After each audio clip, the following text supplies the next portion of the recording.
Hi everyone, कैसे हो आप सभी लोग। आई होप आप लोग अच्छे होंगे। मैं हूं राहुल जेसवाल एंड स्वागत करता हूं आप सभी का एक बार फिर हमारे यूट्यूब चैनल JR ट्यूटोरियल्स में। फ्रेंड्स, आज अगेन आपके सामने मोस्ट इंपॉर्टेंट मैथ्स का लेक्चर वीडियो लेकर आ गया हूं दोस्तों, जिसमें हम पढ़ने वाले हमारे 10th स्टैंडर्ड के लिए मैथ सब्जेक्ट का जो पार्ट 2 होता है, यानी कि ज्योमेट्री सब्जेक्ट का जो हमारा चैप्टर नंबर 1 चल रहा है दोस्तों, जिसका नाम है सिमिलैरिटी। आज हम इसका लेक्चर नंबर 6 आपके लिए लेकर आ गए हैं। तो दोस्तों आपको बता दें कि जो भी बच्चे यहां पे डिमांड कर रहे थे कि सर कुछ लेक्चर्स जो है मिसिंग हो गए हैं, तो ऑलमोस्ट उनको बता दूं कि आपके जितने भी लेक्चर्स वीडियो मिसिंग थे वो हम लोग रीअपलोड कर रहे हैं, यानी कि आपको अभी देखने मिल जाएंगे। आपके जितने भी जो पहले अवेलेबल नहीं थे वो अभी आपको मिल जाएंगे देखने। तो कोई भी चिंता करने की बात नहीं है। आप हमारे वीडियो सेक्शन को अभी फिलहाल में चेक कर सकते हो। वीडियो सेक्शन में आप जैसे ही घुसोगे उसके अंदर स्क्रॉल कर करके देख लेना कि हम लोग ने ये प्रीवियस जो 8-10 दिन जो बीता है दोस्तों, उसमें हमने बहुत सारे ऐसे वीडियो अपलोड किए जो पहले से थोड़े से मिसिंग हो गए थे, वो हमने रीअपलोड कर दिए। तो आपको चिंता करने की बात नहीं है। और आने वाले टाइम पे हम लोग आप देखोगे तो प्लेलिस्ट भी आपको अपडेटेड मिलेगा, ठीक है। तो जरूर से एक बार अपना वीडियो सेक्शन और प्लेलिस्ट सेक्शन अपने चैनल का JR ट्यूटोरियल्स का जरूर से चेक कर लेना। बहुत सारे वीडियोस अवेलेबल है।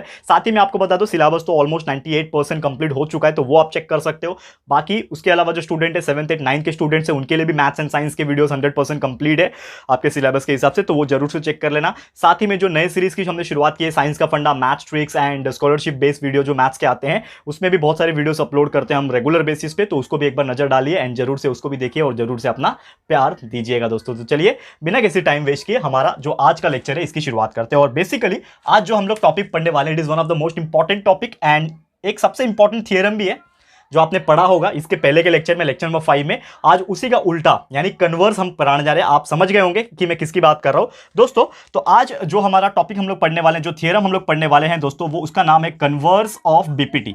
कन्वर्स ऑफ बीपीटी का मतलब क्या होता है? Basic proportionality theorem. मैं पूरा नहीं लिख रहा हूं, मैं शॉर्टकट यूज कर रहा हूं, बट आपको पता ही है दोस्तों, इतना तो आप स्मार्ट हो। और लेक्चर नंबर 5 आप देखोगे, इसके पहले का जो लेक्चर हुआ था लेक्चर नंबर 5 में, उसमें हमने बेसिक प्रोपोर्शनैलिटी थ्योरम क्या होता है वो एक्सप्लेन किया हुआ है, ठीक है। तो वो चेक कर लेना।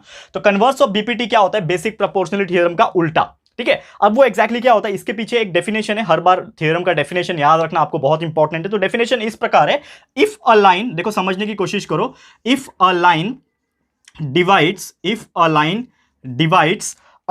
any two sides of a triangle, if a line divides any two sides of a triangle, देखो ट्रायंगल का सिंबल यूज कर रहा हूं, शॉर्टकट यूज कर रहा हूं, लेकिन आप लोग पूरा यूज करना, ठीक है।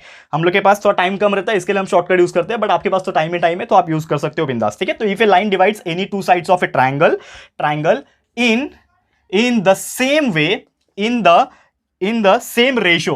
द सेम रेशियो, मतलब दोनों को सेम रेशियो में डिवाइड अगर करते हैं, मैं आपको बताऊंगा, डायग्राम को भी ड्रॉ करके बताऊंगा, आपको चिंता नहीं करना है। हम बैठे हैं यहाँ पे हर चीज बताने के लिए, तो बिल्कुल चिंता मत करो। Then the line is parallel to the third side, ठीक है। देन द लाइन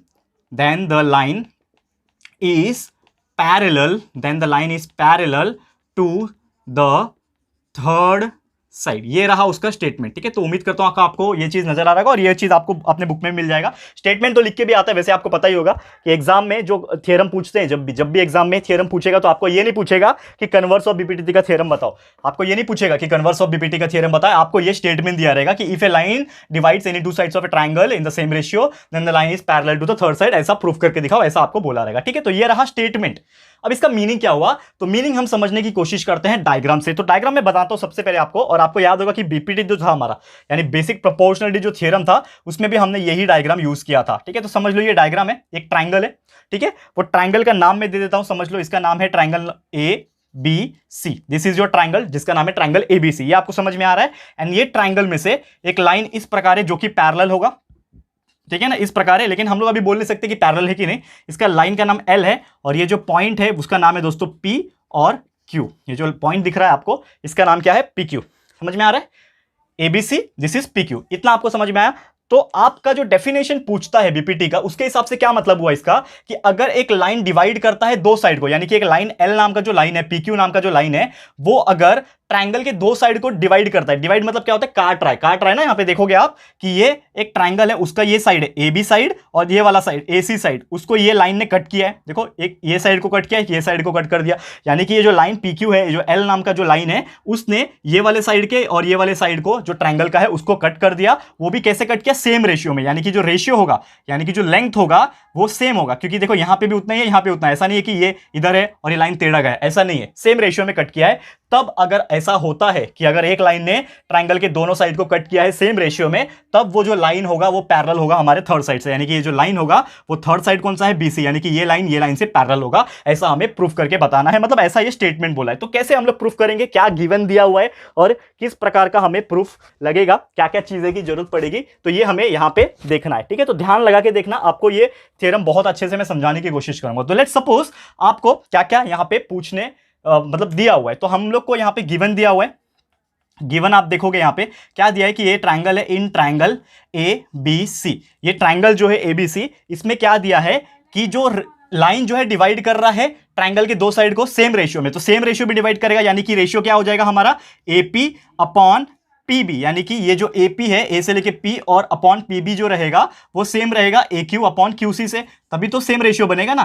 तो ए क्यू अपॉन क्यूसी से ये क्या रहेगा, सेम रहेगा, क्योंकि ये चीज हमें दिया हुआ है, ये गिवन है हमारा। क्या दिया हुआ है कि जो रेशियो है वो सेम है, क्योंकि बोल के रखा है ना स्टेटमेंट में कि रेशियो सेम है, तो ratio is same, that is AP upon PB is equal to A Q upon QC. ये हमें देके रखा हुआ है। ठीक है, ये हो गया पहला चीज, हमें गिवन देके रखा है। प्रूफ क्या करना है हमें, टू प्रूव, यहां पे हम लोग लिखेंगे टू प्रूव। हमें क्या प्रूफ करना है, साबित क्या करना है हमें साबित ये करना है कि ये जो लाइन है एल नाम का, ये जो पीक्यू सेगमेंट जो दिख रहा है उसके अंदर, कि ये जो लाइन है ये थर्ड वाले साइड यानी कि बीसी से क्या होगा, पैरेलल होगा। ऐसा हमें ये प्रूफ करके दिखाना है। तो हम लोग क्या करेंगे, टू प्रूव में क्या लिखेंगे यहां पे कि सेगमेंट जो है हमारा PQ, सेगमेंट PQ जो है वो पैरेलल है। देखो पैरेलल का सिंबल होता है, दो लाइन खींच दो स्ट्रेट, इसको बोलते हैं पैरेलल का सिंबल। ये आपको पता ही होगा दोस्तों, तो इसको बोलते हैं पैरेलल का सिंबल। तो सेगमेंट PQ जो है वो पैरेलल है किससे, सेगमेंट BC से। ऐसा हमें क्या करना है दोस्तों, प्रूफ करके दिखाना है। क्या प्रूफ करके दिखाना है, segment PQ is parallel to segment BC।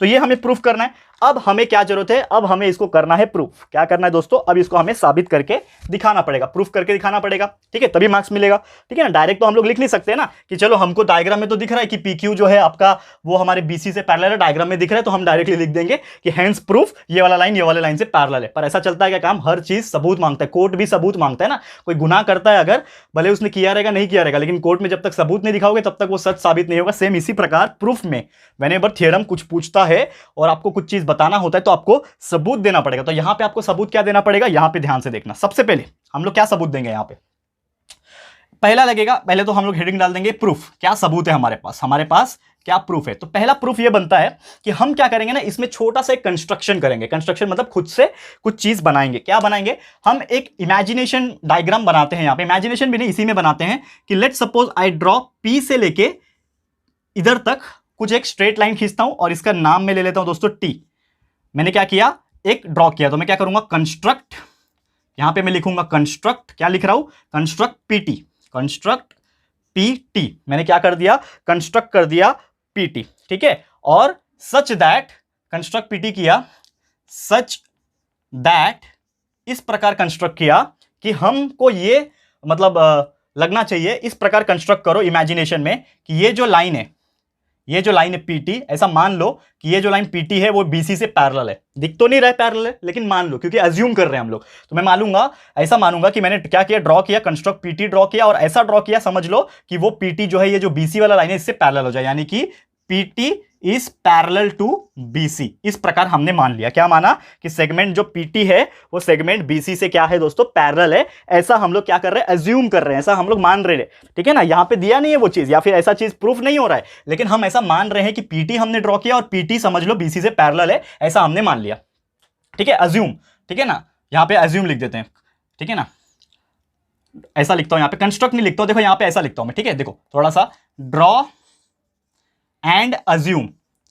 ठीक है ना, ड्रॉ एंड अज्यूम, थोड़ा छोटा लिख रहा हूं, देख लेना, जगह नहीं है तो। ठीक है, draw and assume PT such that PT is parallel to BC। समझ में आया, इतना हमारा पहला लाइन है, ये हमारा पहला कंस्ट्रक्शन का मेथड है या फिर पहला प्रूफ है। अब उसके बाद क्या, ये तो हमने चलो ड्रॉ कर लिया कि जो PT है वो BC से पैरेलल है, लेकिन जब भी हमें एक चीज पता होगा दोस्तों कि कभी भी अगर हमें पता है कि कोई भी एक लाइन यानी कि जो PT है अगर वो पैरेलल रहेगा सेगमेंट BC से, तो हमें एक चीज पता है जो हमने इसके पहले का थ्योरम पढ़ा है, बेसिक प्रोपोर्शनैलिटी थ्योरम, यानी एक्चुअल वाला BPT। ये कन्वर्स है ना, उल्टा है ना BPT का, लेकिन जो मेन BPT पढ़ा था उसमें हमने पढ़ा था कि कभी भी कोई दो लाइन अगर पैरेलल होते हैं तो उनके रेशियो भी क्या आ जाते हैं, प्रॉपर आ जाते हैं। तो हम लोग इसका रेशियो निकाल सकते हैं, AP upon PB, AP upon PB, और दूसरा क्या हो जाएगा, AT अपॉन TC। देखो पीटी और बीसी पैरेलल है ना, तो अब ये पीक्यू वाले को भूल जाओ, ये जो ब्लू वाला लाइन दिख रहा है इसको भूल जाओ, अब ब्लैक वाले को पकड़ो और बीसी वाले को पकड़ो खाली ध्यान में। तो पीटी जो है आपका, पीटी जो है वो आपका मेन बेस है, मतलब क्या बोलते हैं उसको, पैरेलल है, तो आपका एपी अपॉन पीबी हो गया और यहां पे एटी अपॉन टीसी आएगा। क्या आएगा? Eighty upon TC. इतना समझा? इतना समझा? इसको मैं मान लेता हूं इक्वेशन नंबर 1।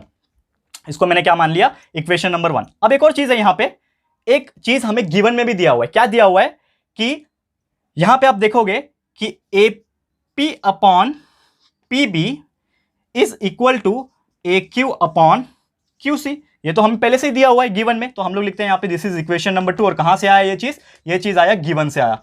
ये चीज हमें गिवन में दिया हुआ है। क्या दिया हुआ है? AP upon PB is equal to A Q upon QC, ये हमें दिया हुआ है। अब यहां पे आप एक चीज नजर डालो, बोर्ड पे देखो ध्यान से कि ये जो पहला इक्वेशन आपको नजर आ रहा है, दिख रहा है आपको पहला इक्वेशन जो आपको नजर आ रहा है दोस्तों, और दूसरा इक्वेशन जो नजर आ रहा है, इसमें आपको कोई सिमिलैरिटी दिख रही है क्या? दोनों में कुछ चीज सेम आपको नजर आ रहा है क्या? थोड़ा सा ध्यान लगा के देखना। बिल्कुल नजर आ रहा है कि इसका जो लेफ्ट साइड है यानी एपी अपॉन पीबी यहां पे भी है और एपी अपॉन पीबी यहां पे भी है, तो दोनों सेम हो जाएंगे। तो हम लोग क्या लिख सकते हैं यहां पे? फ्रॉम इक्वेशन 1 एंड 2, ये दोनों इक्वेशन से हम क्या लिख सकते हैं? क्या लिख सकते हैं? देखो ध्यान से कि ये दोनों अगर सेम है तो उसके जो राइट हैंड साइड है वो भी सेम हो जाएगा, मतलब 80 upon TC will be equal to this one, that is A Q upon QC.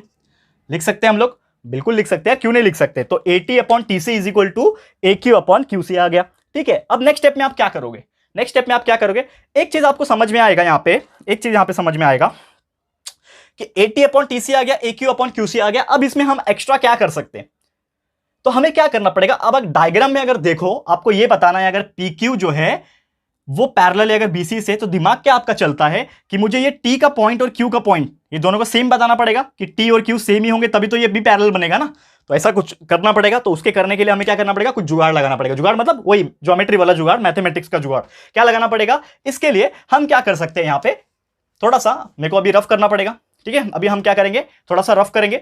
ये वाले पार्ट को मैं इधर ही रखता हूं, यहां पे रफ करता हूं। ठीक है, और सबसे पहले थोड़ा सा साइड हट जाता हूं मैं। आप क्या करो फटाफट से इसको थोड़ा नोट डाउन कर लो, क्योंकि ऊपर का पार्ट मैं रफ कर रहा हूं।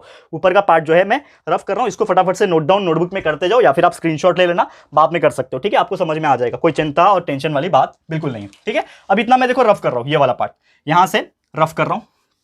कहां तक रफ करता हूं? यहां तक, क्योंकि अभी ये वाला लास्ट वाला काम है ना हमें। देखो ध्यान से, ठीक है, ध्यान से देखोगे समझ में आ जाएगा। एकदम आखिरी तक आ गए हम लोग, और 5 मिनट लगेगा बस, और ये थ्योरम जो है प्रूफ हो जाएगा हमारा। ठीक है ना, थोड़ा सा ध्यान लगा के देखो बस। देखो खत्म हो गया ऑलमोस्ट। देखो अब ये 80 अपॉन टीसी है ना लास्ट में, ये तो लास्ट स्टेप है हमारा। अब इसके बाद क्या कर सकता हूं? देखो ध्यान से, इसके बाद मैं क्या करता हूं कि ये दोनों में ना प्लस प्लस कर देता हूं 1 को। अब देखो कैसे, ये 80 अपॉन टीसी है, ये 80 अपॉन टीसी है ना, इसमें मैं करता हूं +1, बीच में इक्वल है, लिख दिया बीच में इक्वल। और ये क्या है? ए क्यू अपॉन क्यूसी, ए क्यू अपॉन क्यूसी है, इसमें भी कर देता हूं +1। अब मुझे बताओ मैं कर सकता हूं क्या? यस, अगर कोई भी काम करना होता है, प्लस करना होता है, माइनस करना होता है, तो दोनों जगह करना होता है, तभी वो चीज वैलिड कहलाता है। क्योंकि अगर यहां पे +1 है तो यहां पे भी +1 करने की वजह से अगर मैं दोनों को मिटा दूंगा तो फर्क नहीं पड़ेगा, क्योंकि दोनों जगह मैंने किया, लेफ्ट हैंड साइड भी राइट हैंड साइड भी। समझ में आया दोस्तों? इसके लिए यहां भी +1 किया, यहां भी +1 किया, करने से कुछ फर्क पड़ा? बिल्कुल नहीं फर्क पड़ा, यानी दोनों का वैल्यू चेंज नहीं होगा। इसको अभी मिटा देता हूं, इसका काम खत्म। ठीक है, अब यहां पे अगला स्टेप आप देखोगे, क्रॉस मल्टीप्लाई करने आता है, ये टीसी 1 के साथ मल्टीप्लाई हो जाएगा, तो क्या हो जाएगा? 80, देखो यहां पे नेक्स्ट स्टेप क्या हो जाएगा? 80 प्लस ये TC multiply by 1 is TC, और नीचे क्या आ जाएगा? टीसी इज इक्वल टू, यहां पे भी सेम, ये ए क्यू, क्यूसी उधर जाएगा 1 के साथ मल्टीप्लाई होके, तो प्लस क्यूसी अपॉन यहां पे क्यूसी। अब देखो मुद्दे की बात, अब देखो थोड़ा सा इंटरेस्टिंग बात, डायग्राम में देखो ये 80 प्लस टीसी है क्या? ये ए से लेके टी और टी से लेके सी का वैल्यू क्या है? 80 प्लस टीसी का मतलब होता है दोस्तों पूरा का पूरा एसी। 80 और टीसी का मतलब होता है पूरा का पूरा एसी, आ जाएगा नीचे टीसी, एसी अपॉन टीसी हो गया, इज इक्वल टू ये ए क्यू है, ए क्यू प्लस क्यूसी, ये ए से लेके क्यू, क्यू से लेके सी, तो ए क्यू प्लस क्यूसी करूंगा तो भी पूरा एसी आ रहा है, यानी यहां पे भी एसी आ गया, और नीचे है क्यूसी। अब यहां पे एक चीज आपको नजर आ रहा होगा कि यहां पे भी एसी है, यहां पे भी एसी है, left hand right hand side same होते तो क्या हो जाते हैं? कैंसिल हो जाते हैं। समझ में इतना तो आ रहा है आपको? तो क्या बचेगा हमारे पास? 1 upon TC is equal to 1 upon QC. क्या बचेगा? 1 upon TC is equal to 1 upon QC. समझ में आ रहा है? अब लास्ट स्टेप आ गया, ऑलमोस्ट हमारा लास्ट स्टेप आ गया। इसके बाद क्या करोगे, इसके बाद आपका अगला स्टेप क्या रहेगा, यहां पे आप थोड़ा सा सोचो, साइड हट गया हूं, इसको नोट डाउन भी करते रहना क्योंकि अभी मैं रफ करने वाला हूं, ठीक है। तो इसको थोड़ा सा सोचो और इसको फटाफट से नोट डाउन कर लो, ठीक है। अभी मैं मिटा रहा हूं इसको ताकि आगे का स्टेप में करवा सकूं। ऑलमोस्ट 2 से 3 स्टेप बचा है, फिर हमारा ये पूरा खत्म, ठीक है। तो नोट डाउन कर लिया आपने, अब मैं मिटा रहा हूं, ठीक है ना, ये वाले को मिटा रहा हूं, ठीक है। नेक्स्ट स्टेप क्या आएगा, नेक्स्ट स्टेप क्या आएगा हमारा, देखो ध्यान से, ये 1/TC is equal to 1/QC है, ये QC 1 के साथ मल्टीप्लाई हो जाएगा, तो क्या हो जाएगा, ऊपर देखो यहां पे, ये QC 1 के साथ मल्टीप्लाई हो जाएगा तो ये QC हो जाएगा, बीच में इक्वल है, और ये TC 1 के साथ मल्टीप्लाई हो जाएगा तो TC हो जाएगा, ठीक है। अब इसका काम खत्म, इसको मिटा दो, ठीक है, ये आपने लिखा हुआ है पहले से। अब अगला स्टेप आ गया, QC is equal to TC, QC जो है वो TC के बराबर है। तो आप अगर ध्यान लगा के देखोगे यहां पे डायग्राम में, क्या देखो डायग्राम में, कि ये जो Q से लेके C तक का जो डिस्टेंस है वो T से लेके तक का डिस्टेंस क्या है, सेम है। जब Q से लेके C तक का जो डिस्टेंस है वो T से लेके C तक का डिस्टेंस जो सेम है, तो यहां से एक चीज हमें क्लियर कट क्या पता चलता है दोस्तों, कि जो पॉइंट होंगे कौन कौन से, ये C और ये C तो कॉमन है, तो क्या बच रहा है, पॉइंट Q और पॉइंट T।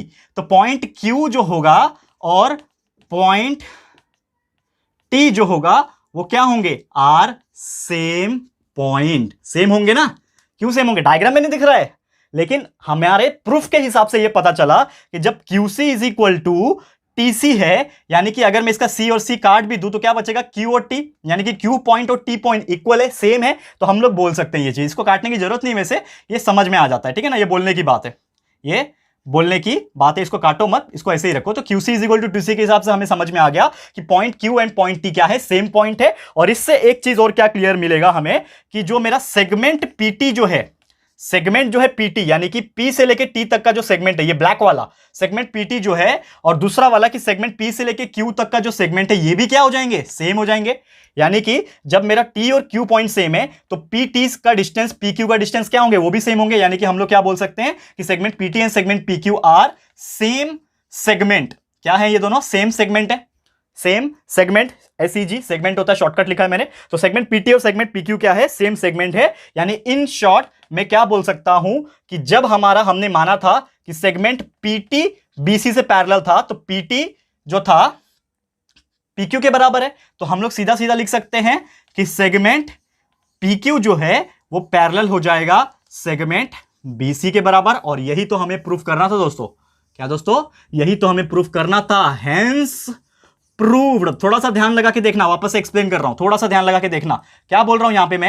यहां पे क्या बोल रहा हूं कि यहां पे जब हमने मान लिया कि सेगमेंट PT और सेगमेंट BC सेम है, तो हमने एक चीज बोला था कि सेगमेंट PT और PQ जो है, PT और PQ सेम है, तो ये PT जब BC से पैरेलल था तो PQ भी BC से पैरेलल हो जाएगा। तो यही तो हमें प्रूफ करना था कि segment PQ is parallel to segment BC। देखो यहां पे to proof segment PQ is parallel to segment BC, और वही चीज हमने भी यहां पे प्रूफ करके दिखा दिया। क्लियर है दोस्तों। तो उम्मीद कर रहा हूं कि आपको ये जो थ्योरम है, जिसका नाम है दोस्तों converse of basic proportionality theorem, ये आपको अच्छे से समझ में आ गया होगा। कितना इजी है आप देख सकते हो यहाँ पे, और बहुत ही इफेक्टिवली हमने इसको सॉल्व करने की कोशिश की है यहाँ पे। क्लियर है। तो इसी के साथ दोस्तों हमारा ये जो आज का जो लेक्चर है ये मैं समाप्त करता हूं, और आप देख सकते हो कितना इजीली हमने ये थ्योरम बता दिया आपको। तो अगर आपको एग्जाम में बाई चांस, देखो ज्यादातर चांसेस मैं बोलूं, अगर ये इसके पहले का थ्योरम जो पढ़ाया था मैंने, डायरेक्ट बेसिक प्रोपोर्शनलिटी थ्योरम, ठीक है ना, बेसिक प्रोपोर्शनलिटी थ्योरम BPT, और ये कन्वर्स ऑफ BPT, ये दोनों में से चांसेस किसका ज्यादा है, तो मेरे हिसाब से इसके पहले वाले का, यानी BPT जो था उसका चांसेस 95% है। लेकिन इसको भी कम मत समझो, ये भी क्वेश्चन पूछता है कभी कभी कंफ्यूज करने के लिए, ठीक है ना। तो कन्वर्स ऑफ BPT भी आप देखोगे तो छोटा सा है, सिंपल है, थोड़ा सा प्रैक्टिस लगेगा, 2 से 3 बार वीडियो देख के प्रैक्टिस कर लोगे, डेफिनेटली आपको समझ में आएगा और आप प्रूफ करके दिखा दोगे सेगमेंट PQ सेगमेंट BC के बराबर है। ठीक है दोस्तों, इसी के साथ हमारा आज का वीडियो समाप्त होता है, और आपको अगले लेक्चर में इसके ऊपर के एग्जांपल्स जो है, इसके ऊपर के कुछ फॉर्मूलेज जो है वो भी हम बता देंगे, तो आप जरूर से देख लेना। इसके आगे के जो भी है ट्रायंगल वाले फॉर्मूले हैं, एंगल बाइसेक्टर्स के फॉर्मूले हैं, ठीक है ना, वो थ्योरम पूछता तो नहीं है, लेकिन उसके ऊपर फॉर्मूलेज जो है वो आपको देखने मिल जाएंगे हमारे अगले लेक्चर में, लेक्चर नंबर 7 में। और उसके बाद हम लोग उसके ऊपर जो आपके प्रैक्टिस सेट है और एग्जांपल्स है वो भी सब करा देंगे। ठीक है, तो इसी के साथ हमारा आज का वीडियो समाप्त होता है। ये वीडियो आपको कैसा लगा है दोस्तों, प्लीज हमें कमेंट करके बताइएगा, अपनी राय और सजेशन जरूर से दीजिएगा दोस्तों। अच्छा लगता है जब आप कुछ कमेंट करते हो, कुछ अच्छा सजेशन भी देते हो, तो जरूर से दिया करो, अच्छा लगता है हमें। और साथ में दोस्तों कि अगर आपको हमारा ये जो वीडियो है पसंद आया है, यूजफुल लगा है, अच्छा लगा है फ्रेंड्स, तो प्लीज ये वीडियो को लाइक कीजिएगा, जरूर से लाइक करना दोस्तों, बहुत इंपॉर्टेंट है, लाइक करना अच्छा लगता है। और साथ में शेयर कीजिएगा अपने सारे फ्रेंड्स एंड रिलेटिव्स को। एंड अगर आपने अभी तक इस चैनल को सब्सक्राइब नहीं किया है तो फटाफट से हमारे चैनल को सब्सक्राइब कर देना। साथ में दोस्तों बेल आइकन होता है, उसको प्रेस कर देना, ताकि जब भी हम लोग कोई वीडियोस अपलोड करेंगे आप लोग को नोटिफिकेशन मिलती रहेगी। ठीक है फ्रेंड्स, तो मिलते हैं हमारे अगले वीडियो में। ये वीडियो देखने के लिए thank you and good bye.